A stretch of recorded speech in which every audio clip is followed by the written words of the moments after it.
El descubrimiento del sepulcro del apóstol Santiago en el primer tercio del siglo IX impulsó a muchos cristianos a peregrinar hasta Compostela para conocer y venerar sus reliquias. Hacía unos años que concluyeron las obras de la segunda iglesia en honor al apóstol Santiago. El rey Alfonso III el Grande había proporcionado los suficientes recursos para levantar un templo más amplio y sólido que la humilde ermita que guardaba la sagrada tumba del santo. Las necesidades habían cambiado. La construcción, además de custodiar y honrar las reliquias del apóstol y sus discípulos Teodoro y Atanasio, debía de ser capaz de acoger una mayor presencia de peregrinos llegados de los reinos peninsulares y del resto de Europa.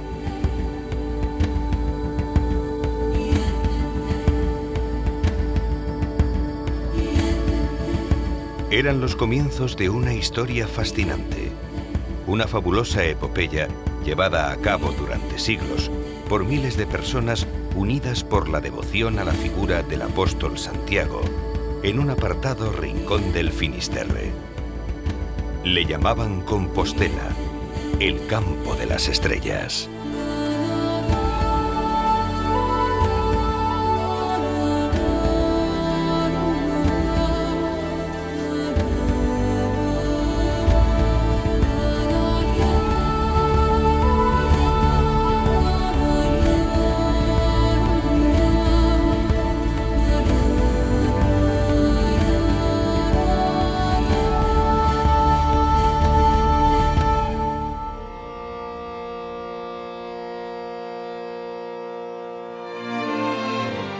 Hoy podemos disfrutar del resultado de tanto esfuerzo, el sueño de aquellos que dedicaron su vida a la realización de esta magnífica obra y que nunca pudieron verla terminada.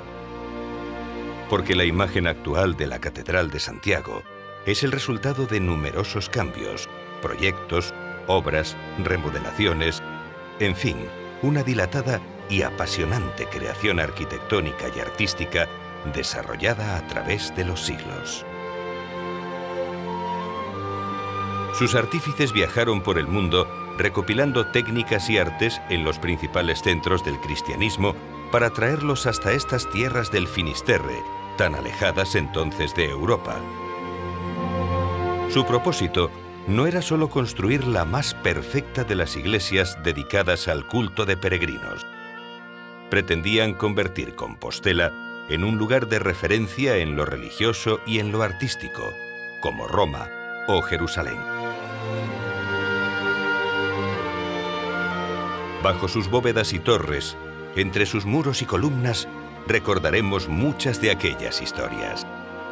A través de sus magníficas obras de arte, conoceremos quiénes y cómo eran sus constructores y artistas. Al atravesar sus puertas, nos trasladaremos hasta aquellos años donde los peregrinos de toda Europa llegaban a Compostela para venerar al santo apóstol y deleitarse con la hermosura de los tesoros artísticos de la catedral. Para todos ellos, nada podría producirles mayor gozo tras recorrer un largo y penoso camino hacia las tierras del fin del mundo.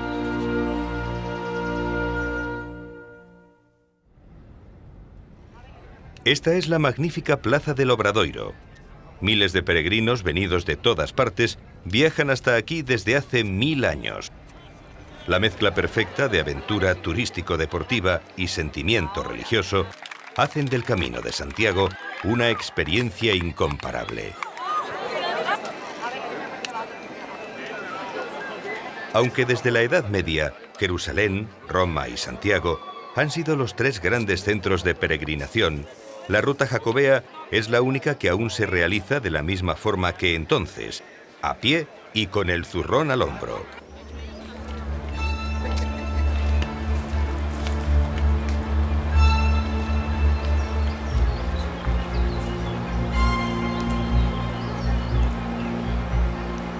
Hacía tiempo que la noticia del descubrimiento del sepulcro de Santiago había llegado a Francia.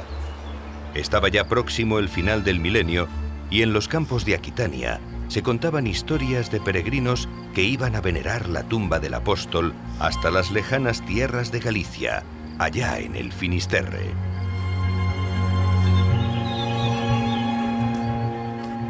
Eran tiempos oscuros y peligrosos. Viajeros llegados de la península hablaban de combates encarnizados entre cristianos y musulmanes. El terror se desató al conocerse que el ejército sarraceno había arrasado Compostela. Almanzor había destruido su basílica y demás iglesias y monasterios. Los monjes que consiguieron huir lograron poner a salvo a duras penas algunos códices y objetos de gran valor.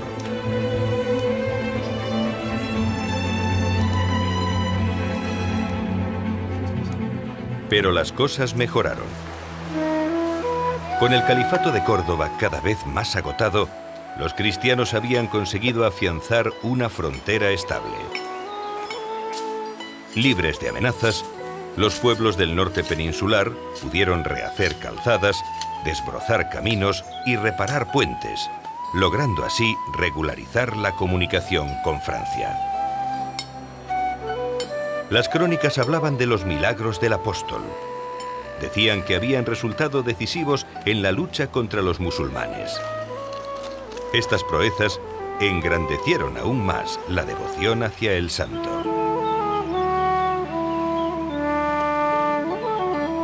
Corría el año 1065 y en la villa francesa de Conques llevaban ya 20 años construyendo una iglesia para custodiar las reliquias de Saint-Foy, veneradas desde el año 866, cuando un monje local las trajo desde Agen, ciudad donde en el siglo II fue martirizada cuando tenía solo 12 años.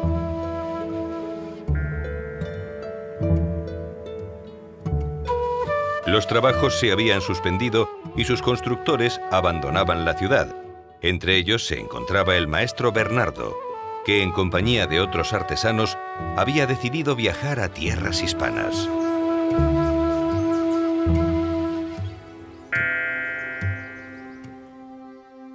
Durante la construcción de la iglesia de Conques, tuvieron que enfrentarse a un sinfín de retos técnicos. El problema era compaginar la celebración de la liturgia habitual con la demanda de los peregrinos por venerar las reliquias de la santa. Necesitaban más espacios y al elevar las bóvedas consiguieron la suficiente altura para la construcción de tribunas. Esto posibilitó el tránsito de los fieles por las galerías superiores. Para evitar que los peregrinos no alterasen la liturgia, se prolongaron las naves laterales por detrás del altar mayor, creando un deambulatorio y unas capillas radiales donde pudiesen realizar sus plegarias.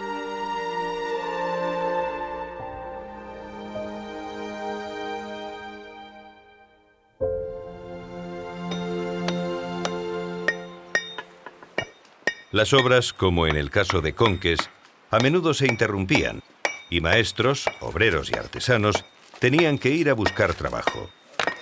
Las posibilidades de encontrarlo aumentaban en los diferentes pueblos y ciudades a lo largo de las rutas de peregrinación con destino al oeste de España. Dado el creciente aumento de peregrinos, no era raro encontrarse con las obras de algún santuario, hospital o albergue para el viajero. Y por medio de este continuo trajín de artesanos, constructores y artistas, se iban transmitiendo los nuevos avances, formas y técnicas, tanto en construcción como en el arte de la escultura y la pintura. El Camino de Santiago no era ya solo un camino de devoción. Comenzaba a ser un flujo de transmisión y creación de cultura y arte.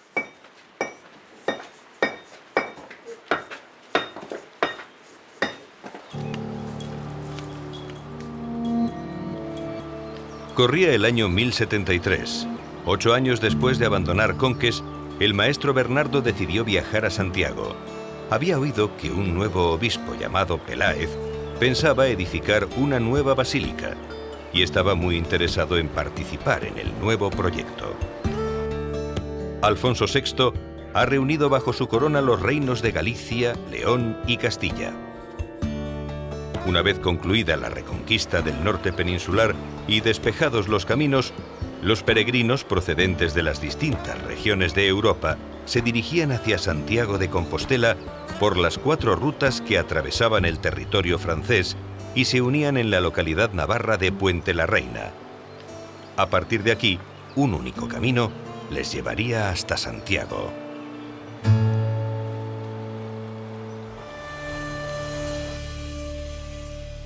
El obispo Diego Peláez decidió construir una nueva iglesia que reemplazase a la basílica prerrománica. El templo, reconstruido tras el feroz ataque de Almanzor, empezaba a quedarse pequeño ante el aumento incesante de peregrinos. El maestro Bernardo, recién llegado de Conques, le había puesto al corriente de las soluciones arquitectónicas que estaban adoptando en el sur de Francia. Pronto daría comienzo la construcción del edificio románico que ha perdurado hasta nuestros días.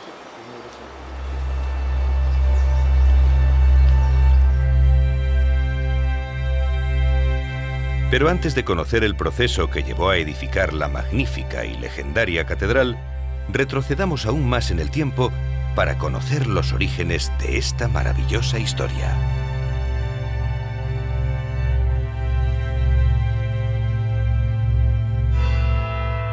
Las excavaciones realizadas en el subsuelo de la catedral descubrieron algo más que los vestigios de los primeros templos dedicados a consagrar las reliquias del apóstol.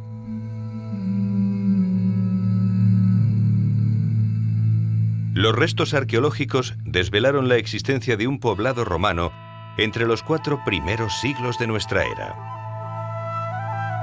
Muchos de sus materiales y estructuras fueron reutilizados en la Edad Media, pero todavía podemos observar los restos de la necrópolis, algunos de sus muros y parte del mausoleo, aquel en donde se hallaron los restos del apóstol y sus discípulos, y que hoy constituye la cripta donde se halla la urna que guarda sus reliquias.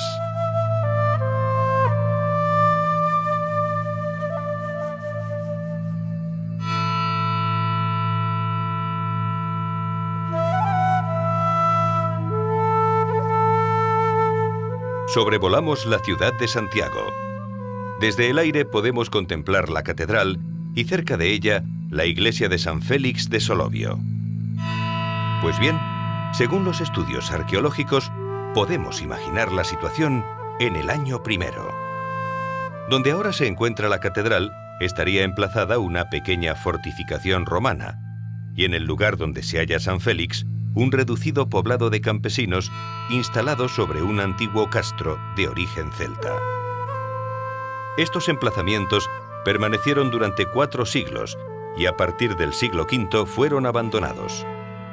Con el paso de los años, la vegetación fue cubriendo el lugar, formando un monte tupido, y la pequeña aldea de campesinos quedó reducida a un simple abrigo donde recoger el ganado. Y es en este lugar donde las crónicas cuentan que un ermitaño llamado Pelayo, mientras se encontraba ayunando, observó unas luces que brillaban sobre la antigua ciudadela romana. Pero Pelayo no fue el único que contempló el fenómeno. Algunos pastores también fueron testigos de las extrañas luminarias. El suceso llegó a los oídos de Teodomiro, obispo de Iria Flavia, por aquel entonces sede episcopal y ahora parroquia del municipio de Padrón. Ante tales noticias, el obispo acude al lugar y entre la maleza descubre la entrada de un pequeño sepulcro. A unos metros bajo tierra encuentra 3 tumbas, la del medio protegida por una losa de mármol. Teodomiro no duda en atribuir estas sepulturas al apóstol Santiago y a sus discípulos Teodoro y Atanasio. En aquellos tiempos difíciles de lucha contra las fuerzas moriscas, el hallazgo resultó un hecho trascendental para toda la población cristiana.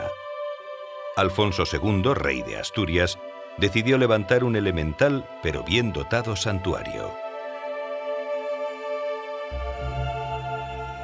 Sobre el sepulcro se construyó una iglesia para venerar las reliquias del apóstol, y al lado el pequeño monasterio de Antealtares para albergar a la comunidad de monjes que cuidaría del llamado Locus Sancti Jacobi. Las obras concluyen en el 830 y el obispo Teodomiro consagra la primera iglesia de Santiago.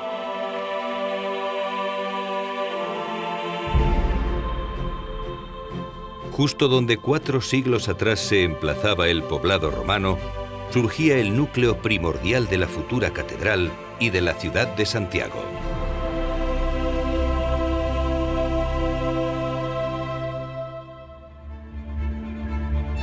Uno de los principales hallazgos de las excavaciones de 1955 fue la tapa sepulcral del obispo Teodomiro, un personaje trascendental en toda esta historia, ya que fue él quien reveló la naturaleza del sepulcro encontrado gracias a aquellas milagrosas señales. Pero, ¿qué razones tenía Teodomiro para afirmar de manera tan concluyente que esa tumba pertenecía al apóstol Santiago? Diversas informaciones habían llevado al obispo Teodomiro a tener fundadas sospechas de que el apóstol podía estar enterrado en Galicia. En el año 700, Adelmo, el obispo de Sherborne, y más adelante los escritos de Beda el Venerable, afirmaban que las reliquias del apóstol podrían estar ocultas en tierras gallegas. Pero él sabía que estos escritos tenían su base en los textos bizantinos del siglo V, conocidos como el Breviario de los Apóstoles, donde por primera vez se habla del apostolado de Santiago en Hispania y sobre todo de su enterramiento en Arca Marmárica. No es de extrañar entonces que después de escuchar al ermitaño Pelayo relatar cómo unas milagrosas luces señalaban el lugar y descubrir el oculto sepulcro de naturaleza romana, donde una de las tumbas estaba cubierta por una losa de mármol, lo identificase enseguida como el Arca Marmárica, aquel que los escritos señalaban como el sepulcro de Santiago.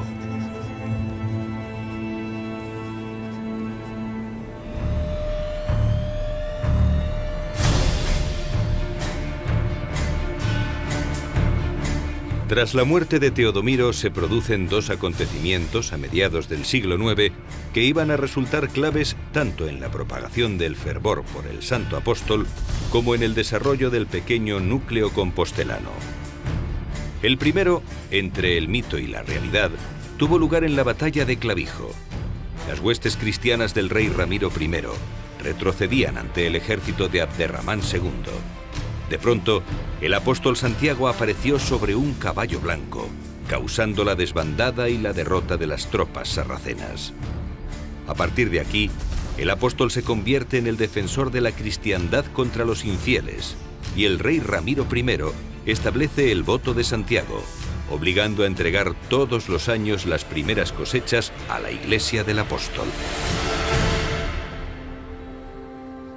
A finales del siglo IX, el obispo de Iria, Flavia, construye una iglesia más sólida y majestuosa sobre la anterior, gracias a la ayuda del rey Alfonso III el Grande. La nueva basílica se consagra en el año 899. Sin alterar los sepulcros del apóstol y sus discípulos, el templo se levanta con 3 naves y 3 ábsides.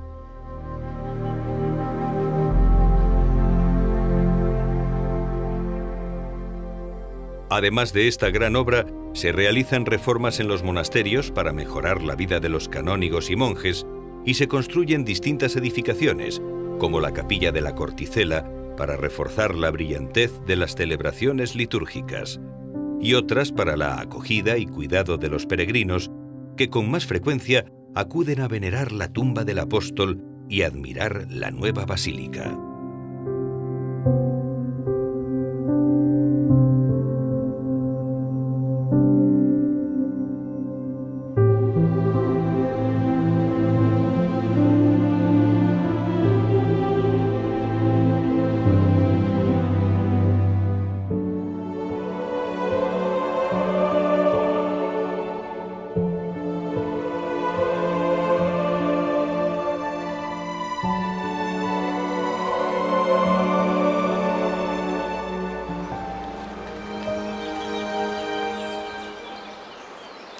Una vez conocidos los inicios del santuario, prosigamos el relato donde nos habíamos quedado. Era el año 1074 y el obispo Diego Peláez estudiaba el ambicioso proyecto de los maestros franceses para la construcción de la nueva basílica. El plan del maestro Bernardo y del obispo Peláez no solo afectaba a la estructura del antiguo templo, implicaba la anexión de parte de los edificios colindantes.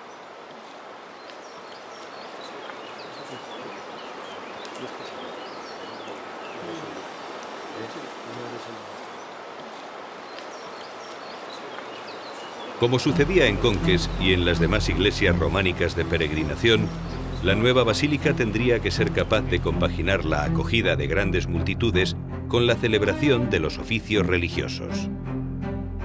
Había que derribar, por tanto, la antigua catedral y construir una nueva que tuviese una planta de cruz latina con 3 naves y un amplio deambulatorio semicircular con capillas alrededor de la cripta, para que los fieles pudiesen acercarse a las reliquias del apóstol sin interrumpir la liturgia. Por desgracia para el obispo Peláez y los maestros Bernardo y Roberto, sus deseos se vieron truncados a los 13 años de comenzar las obras. Durante estos años, solo tuvieron tiempo de construir las 3 capillas centrales de la girola, la del Salvador, la de San Pedro y la de San Juan, así como los muros que las unían. En el muro derecho de la capilla del Salvador observamos una inscripción que está incompleta. Si añadimos los caracteres que faltan, podemos leer: Anno milenos 75 fundata Jacobi.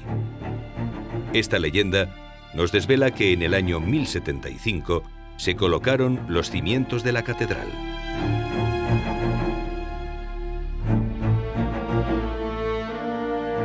Diego Peláez tuvo un papel relevante como obispo de Iria Flavia.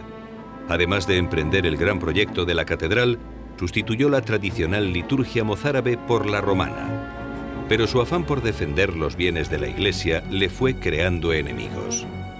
Acusado de alta traición por colaborar presuntamente con normandos e ingleses, fue prendido en 1088 por orden del rey y destituido como obispo de Compostela.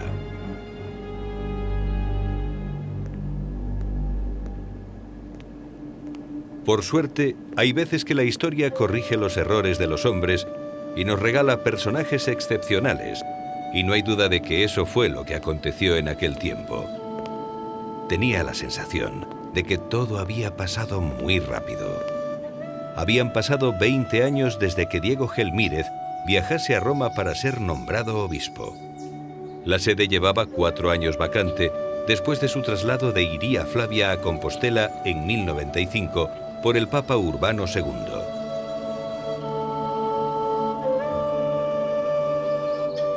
Mientras admiraba la Basílica de Conques, pensaba en su afán de convertir Santiago en el segundo gran centro de la cristiandad después de Roma. Para lograrlo, necesitaba emular de alguna manera las cualidades de la Santa Sede.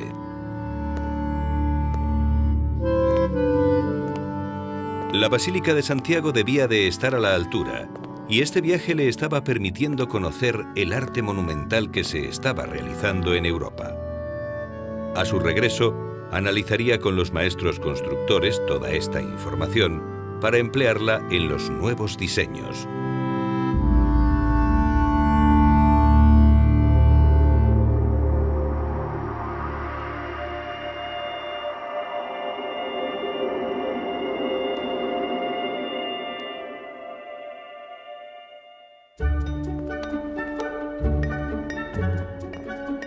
En el año 1101, y ya en Santiago, tras ser nombrado obispo por el Papa Pascual II, Diego Gelmírez se aprestó a poner en marcha sus proyectos.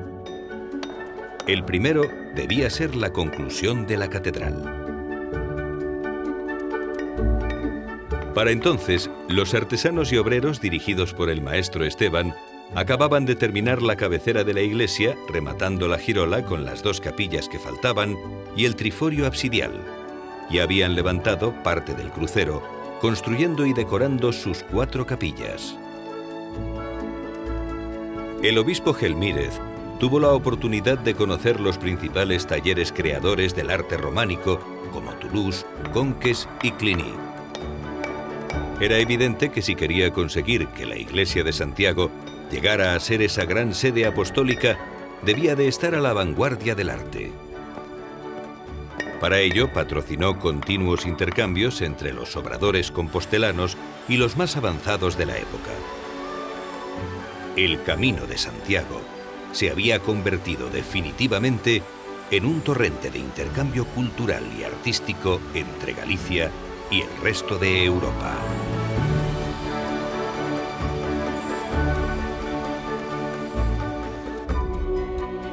Enseguida llegó el fruto de este internacionalismo cultural. A cada lado del gigantesco crucero se levantaron dos monumentales fachadas esculpidas donde se situaron dos de las tres principales puertas de la basílica. Al norte, la puerta francígena, por donde entraban los peregrinos finalizando el camino francés, y al sur, la puerta de Platerías, elevada sobre el atrio de acceso del Palacio Episcopal.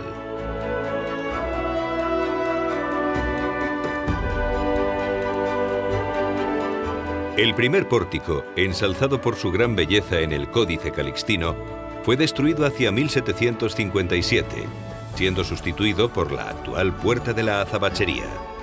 Algunas de sus piezas aún se conservan en el Museo Catedral.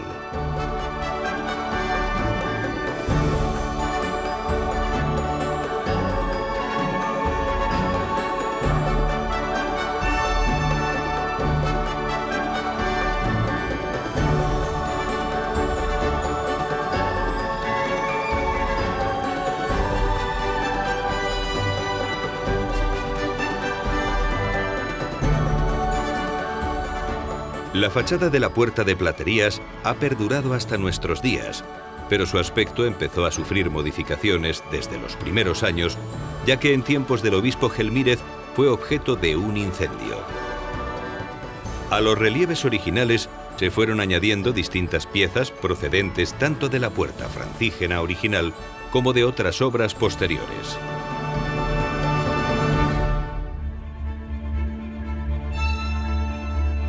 En el año 1102, el obispo Gelmírez y su séquito trasladaron de Braga a Santiago las reliquias de San Fructuoso, San Cucufate, San Silvestre y Santa Susana.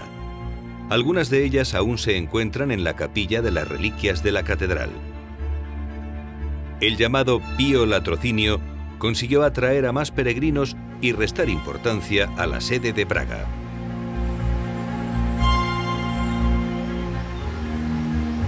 Aunque cada vez eran más los peregrinos que acudían a venerar las reliquias de Santiago, tanto la diócesis compostelana como la creencia y práctica jacobea necesitaban nuevos impulsos.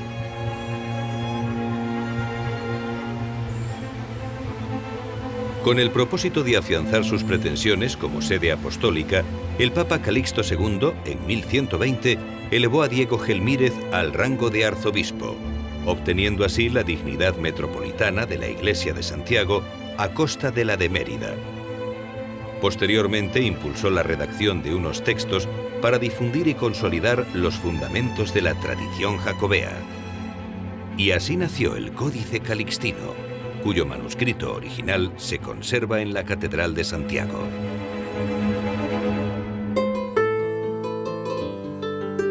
El texto está dividido en 5 libros. El primero ofrece una amplia relación de textos litúrgicos dedicados a Santiago.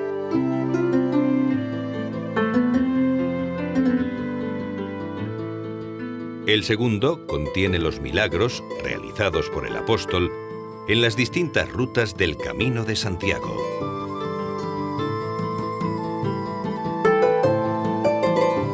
El tercero relata los prodigiosos sucesos relacionados con la traslación de su cuerpo desde Palestina a Galicia y cómo se deposita en el sepulcro. El cuarto, conocido como la Historia de Turpín, narra la venida a España del emperador Carlomagno para liberar el camino a la tumba apostólica. Y por último, el quinto, consiste en la famosa Guía del Peregrino desde Francia a Santiago, atribuida al clérigo francés Aymeric Picot. En su apéndice final se hallan diversos himnos y poemas en honor a Santiago, referencia fundamental en la música polifónica occidental.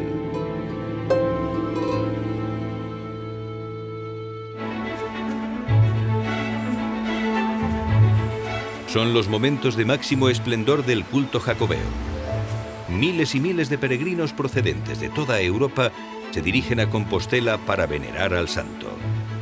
Se arreglan calzadas, surgen nuevos burgos y ciudades, se crean hospitales y albergues. El Camino de Santiago trasciende definitivamente de su función religiosa y se convierte en un torrente de intercambio y desarrollo cultural y económico entre las tierras del norte de España y el resto de Europa.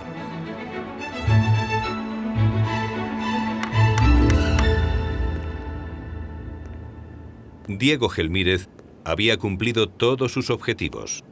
La construcción de la catedral iba por buen camino y era un referente del arte románico europeo. Su diócesis tenía la dignidad metropolitana y Santiago, gracias a sus nuevas construcciones y al fomento de la cultura, se mostraba como una ciudad abierta y próspera. Para algunos de sus conciudadanos, estos éxitos no fueron excusa a la hora de perpetrar un vergonzoso intento de linchamiento, aprovechando cobardemente su vejez y enfermedad. Pero el obispo Gelmírez, muchas veces acusado de codicia por querer engrandecer su iglesia y su región, perdonó siempre a aquellos que le ultrajaron para apoderarse de todos sus logros.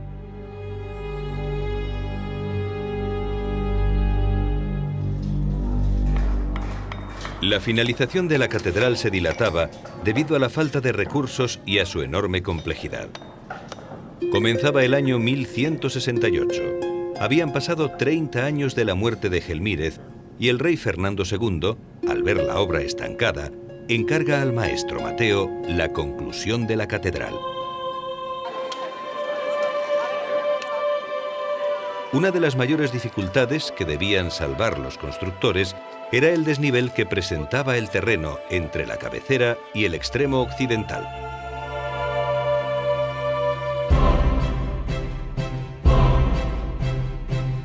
Para solucionar el problema y poder rematar las naves, Mateo decide construir una cripta que nivele el terreno y sirva de soporte a la estructura de un nuevo e innovador pórtico que introducirá en el templo el nuevo estilo gótico.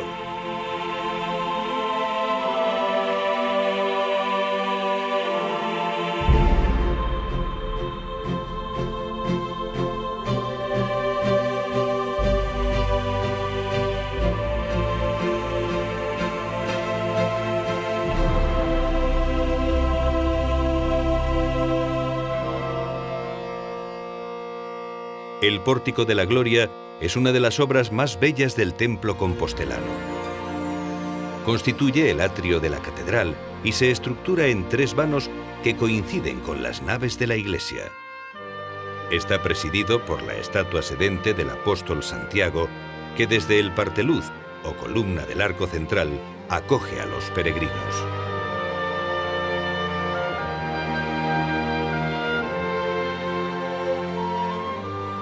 Una vez que el maestro Mateo hubo rematado la fachada occidental y construido el majestuoso coro pétreo que hoy podemos ver en el Museo Catedral, quedaron concluidas las obras.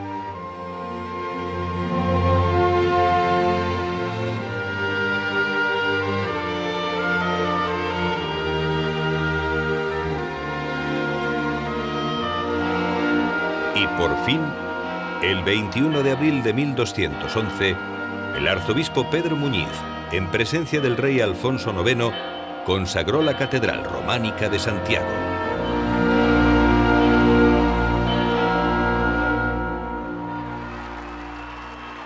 Hoy es un día muy especial. El Papa Benedicto XVI visita Santiago y su catedral. Este año la festividad de Santiago Apóstol coincide en domingo, y cuando esto sucede, se celebra el Año Santo Compostelano o Año Jacobeo. A imitación de los años santos romanos, surgidos en 1300, los peregrinos que acudiesen al Santo Sepulcro durante estos años lograrían la indulgencia plenaria, es decir, el perdón de todos sus pecados. Tal privilegio fue concedido 2 siglos después de la consagración de la catedral románica por el Papa Martín V, gracias a las gestiones del por entonces arzobispo Lope de Mendoza. En el nombre del Padre, del Hijo y del Espíritu Santo. El primer año santo jacobeo se celebró en 1428 y desde entonces se viene celebrando regularmente. Con todos vosotros.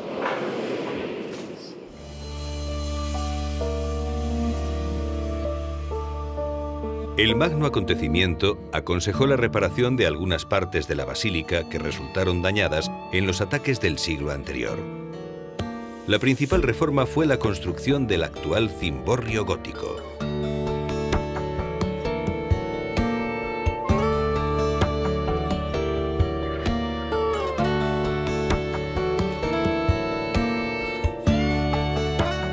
Y es muy posible que debido al andamiaje instalado para realizar esta obra, surgiese la idea de colgar de él un gran incensario, dando origen al ingenioso botafumeiro.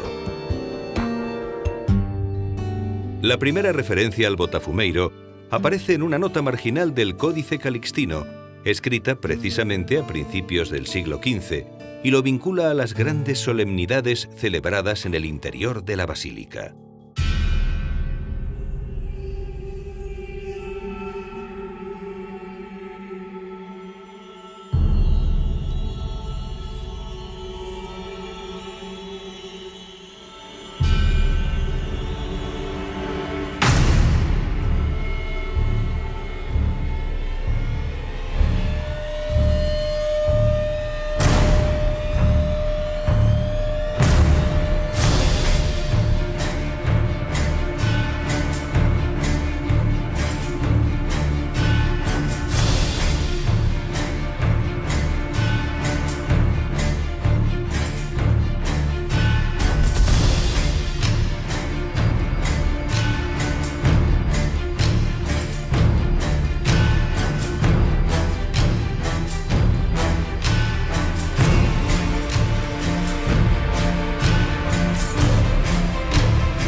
El Renacimiento llega a su apogeo en España en el siglo XVI, y es evidente que tanto la Catedral de Santiago como su entorno notan su influencia. Es precisamente cuando se construye el nuevo claustro que sustituye al medieval. Las obras se iniciaron en 1509 y en su proyecto participaron algunos de los más afamados maestros del Renacimiento español, como Juan de Álava y Rodrigo Gil de Hontañón.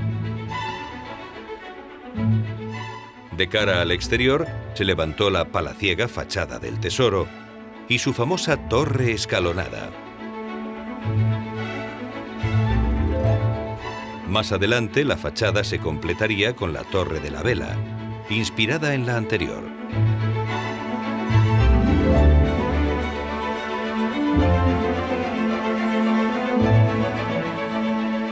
También en el siglo XVI es cuando empieza a coger forma la Plaza del Obradoiro, al construirse el Hospital Real para peregrinos y enfermos. Los Reyes Católicos peregrinan a Compostela para agradecer al apóstol Santiago la conquista de Granada. Viendo la gran afluencia de devotos, promueven su construcción. Actualmente recibe el nombre de Hostal de los Reyes Católicos, siendo uno de los edificios más bellos del Renacimiento español. Más adelante se decidiría la realización de la actual escalera de acceso al Pórtico de la Gloria, obra de Ginés Martínez.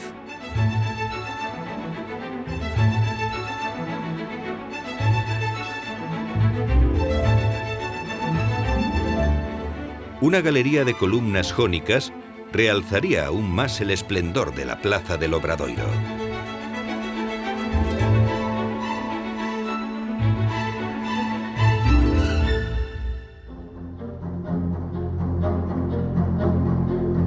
Una serie de acontecimientos habían provocado una progresiva reducción de peregrinos a Santiago desde el siglo XIV.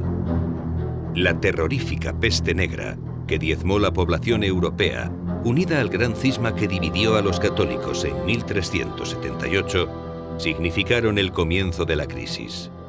En el siglo XVI, la reforma de Lutero provocó un nuevo cisma que afectó de lleno a la peregrinación compostelana, ya que al criticar duramente su práctica, cortó de raíz la devoción jacobea en los países centroeuropeos.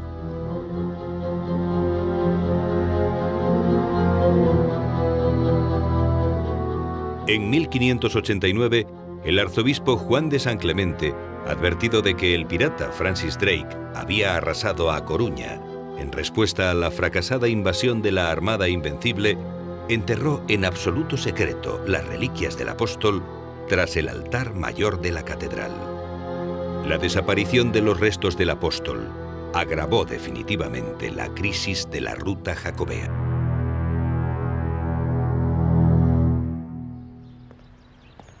La llegada a Santiago del canónigo José de Vega y Verdugo iba a ser determinante en la metamorfosis barroca de la antigua catedral medieval. En 1656, el Cabildo aprueba su ambicioso proyecto de reformas, avalado con la financiación del rey Felipe IV.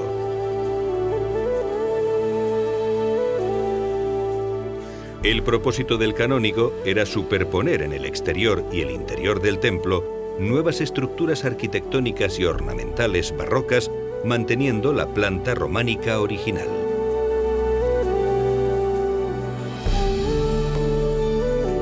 Las reformas se iniciaron en 1658 con la remodelación completa de la capilla mayor y la construcción en la cabecera de la catedral del Pórtico Real de la Quintana, con el propósito de dignificar la Puerta Santa, acceso de los peregrinos en los años de jubileo.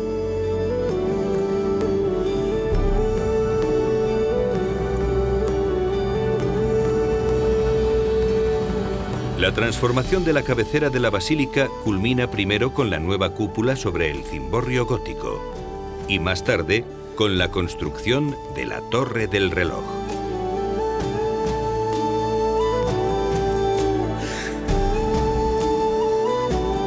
Las almenas medievales se convierten en enormes balaustradas y así poco a poco el legado románico de Gelmírez se oculta bajo la moderna cubierta barroca.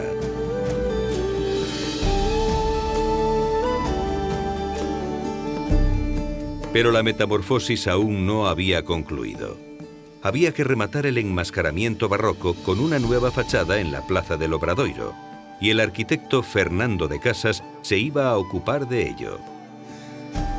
Después de varias propuestas, se decidió superponer un nuevo frontispicio al que en su día construyó el maestro Mateo. Las dos torres medievales se elevaron e igualaron, y en el cuerpo central se abrió uno de los ventanales más grandes de su tiempo para iluminar el interior de la catedral.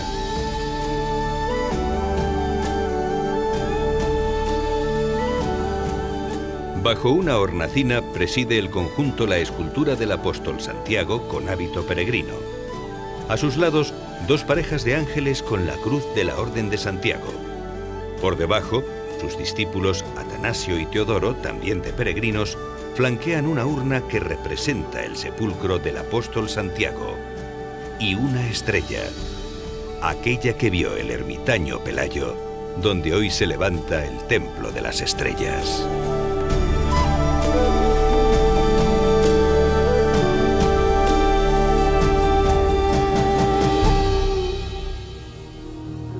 Aunque el Camino de Santiago consiguió recuperar parte de su prestigio en el siglo XVIII, con el gran cambio social del XIX volvió la crisis. Hasta tal punto que el 25 de julio de 1867 apenas 40 peregrinos acudieron a la fiesta del apóstol. Pero durante el transcurso de las excavaciones de 1879, el canónigo López Ferreiro halló las reliquias que durante 300 años estaban ocultas.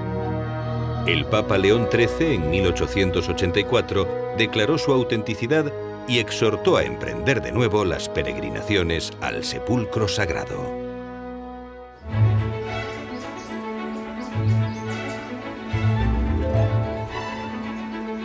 El documento pontificio resultó fundamental en la revitalización de la fe jacobea. A partir de entonces, el aumento de peregrinos hacia la villa compostelana no ha dejado de crecer hasta nuestros días.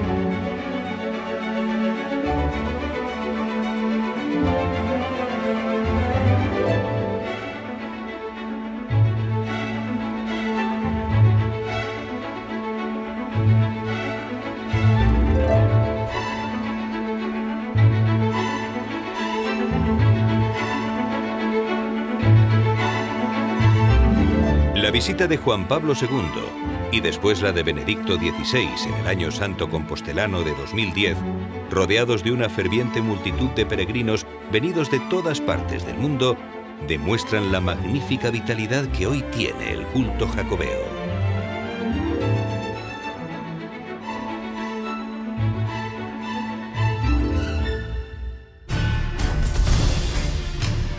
Pero a pesar de todos los cambios, la obra de Peláez y Gelmírez, de los maestros Bernardo, Esteban, Mateo y tantos otros, sigue inalterable y reconocible. En los espacios de sus naves, columnas, tribunas, capillas y pórticos, se conserva el espíritu de todos aquellos que contribuyeron a edificarla.